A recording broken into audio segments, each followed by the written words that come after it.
So, hello everybody. I'm Peter Larson at the Ottawa Forum on Israel-Palestine, and I'm really happy to be talking to Francesca Albanese today. Francesca, it will be taking over from a Canadian, Michael Link, who was the Special Rapporteur on the human rights situation in the Palestinian territories. Francesca, welcome, and thank you very much for spending a few minutes with us today. Thank you very much, Peter. Francesca, you took over your responsibilities on the 1st of May, so that's like only 3 weeks ago. And all of a sudden, things started to erupt. There was the murder of that Palestinian journalist, and there was the events at the funeral, and then you must really feel that you've leapt into the fire or the frying pan almost as soon as you got the job. Yes, this is correct. It was a series of eventful weeks. There was the killing of Shireen Abu Akleh and the violence that unfolded that we have seen at the funeral of Shireen. And these happen in the context of an escalation of violence that has occurred over the past years with many fatalities. So in a way, yes, what happened in recent weeks was a renewed series of tragedies, but the situation in occupied Palestine is very serious and it's systemic. So in a way, it is not a dramatic train of events that befell that territory. Francesca, let us know a little bit about yourself. Where are you from? How did you come to be in this position? Was there a big recruitment process? How does it happen that one gets to be named a special rapporteur? Yeah, so first of all, I'm Italian. I'm a lawyer, a human rights lawyer, as I often say, by training and call, more importantly.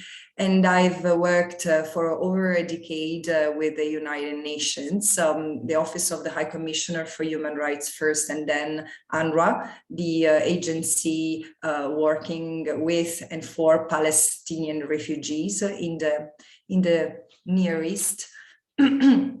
And I've been engaged on the question of Palestine for many years, including after leaving the United Nations. I joined the academia, and after leaving UNRWA, and I've worked for many years on a significant research project which culminated with a publication of a book about Palestinian refugees in international law with Lex Stackenberg. So let's say that over 20 years of professional experience, most of it has been devoted to or focused on the situation of Israel-Palestine. And how did I end up applying for the job of Special Rapporteur? I'm not shy to say that it's also thanks to Michael Link, the previous Special Rapporteur on the human rights situation in occupied Palestinian territory. And it was quite interesting because, of course, I was familiar with the extraordinary work that Michael did as a lawyer, as an independent expert on the job. And then once Michael, after reviewing the book that I wrote with Lex Stackenberg, was involved in a book talk. And after which he said, you know, I think you should really think of applying for this job because you have something that makes you an effective communicator on top of the deep, profound knowledge of the matter. And it sounded back then, a couple of years ago, a long shot, and so it was. But yeah, I applied. It was a thorough process and not necessarily painless, because since the very beginning, since it was clear that I had applied for the job, I've been targeted by violent attacks of the same sort of the smearing campaign that have tormented Michael, and before Michael, Richard Falk and others who have worked on the question of Palestine, trying to expose the the violence in occupied Palestine and explain the context and the conditions. So, I mean, what produces that amount of violence? Yeah, I mean, I had to accept, to internalize that part of the smearing is a tactic of deflection in order not to deal with the substance of our work. And I take Canadians will remember that when Michael was named, the Israel lobby went to the Canadian government and tried to get it to denounce Michael's nomination as a special rapporteur. So I suspect that you're going to be open to the same kind of treatment. Oh yeah. I mean, there were Israeli friends calling me in April saying, "Oh my God, all of a sudden you are famous," because there was my face circulating on various TV programs, and I was denounced for things I've never said, for things I've never even thought of, that I won't repeat because they are really, I mean, so inaccurate. They are just blatant lies, but doesn't matter. Again, this is it's shooting the messenger in order not to have message delivered. What matters, and what Michael before me and what I will keep on doing, is trying to stay focused on the facts and on the law. I mean, my job as an independent expert, for those in your audience who are not familiar with the role of a special rapporteur, is that of assessing the human rights situation in the occupied Palestinian territory and report publicly about it to the Human Rights Council, to the General Assembly, and try to foster international cooperation to resolve the situation in the interest of everyone living in that territory. Because eventually, Peter, I advocate for justice and for respect of human rights, as others do, and what matters the most is that I do believe that the youth in particular, both Palestinians and Israelis, need to live a life free from fear of violence and militarization. But this cannot happen without respecting the right of self-determination of the Palestinian people, who are still under an unconscionable, protracted military occupation, which has been ongoing for 55 years and which deprives every Palestinian of their rights and basic freedoms. It's illegal, and as Michael has wonderfully argued in the most explicit and articulated way, and need to be dismantled. Francesca, just tell us a little bit more about the mechanics. You have a 6-year term, I believe that's the case. Do you have support? Do you get a salary from the UN? And do you have a secretary and research staff? Like what exactly is the support available to the special rapporteur? Yes, no, this is not a paid job. It didn't come through. Just say it again, please. It is what? This is not a paid job, but this is a sort of an assignment that the Human Rights Council, of a mission that the Human Rights Council entrusts certain experts to undertake. And, you know, there are about 50 special procedures, mandate holders. This is the way they are technically called. And there are special rapporteurs with thematic mandates, for example, on the right to health, on the right to adequate housing, on arbitrary detention. And then there are geographic mandates, like on the occupied Palestinian territory, on Sudan, on Myanmar. And our role is that of, as I said, assessing the human rights situation and reporting. Reporting to whom? To the Human Rights Council, and to me personally, to the Human Rights Council, and to the General Assembly. In general, to the Human Rights Council. This is okay.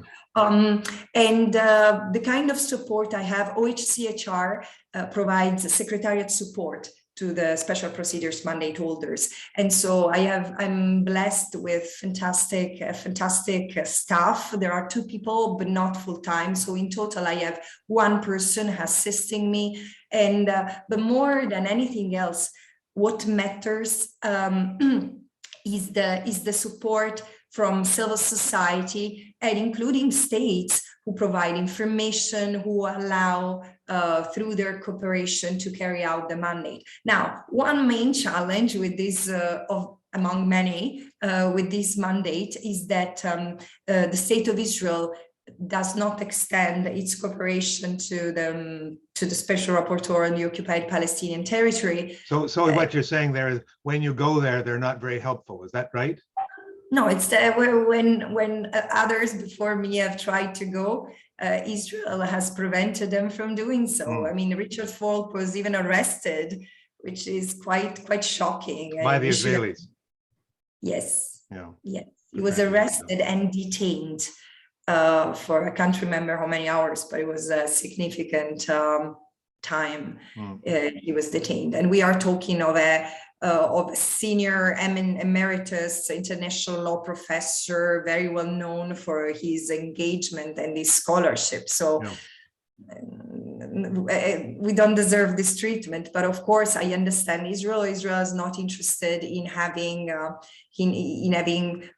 anyone criticizing its actions, its operations, and now it's more serious than ever because, as you know, I don't know how the Canadian public is exposed to this debate, but there are a number of Israeli and international organizations which have joined the chorus of Palestinian voices denouncing the institutionalized regime of discrimination that Israel has put in place in occupied Palestine, and they call out the systematic discrimination against the Palestinians, including in Israel, and have defined this regime as apartheid.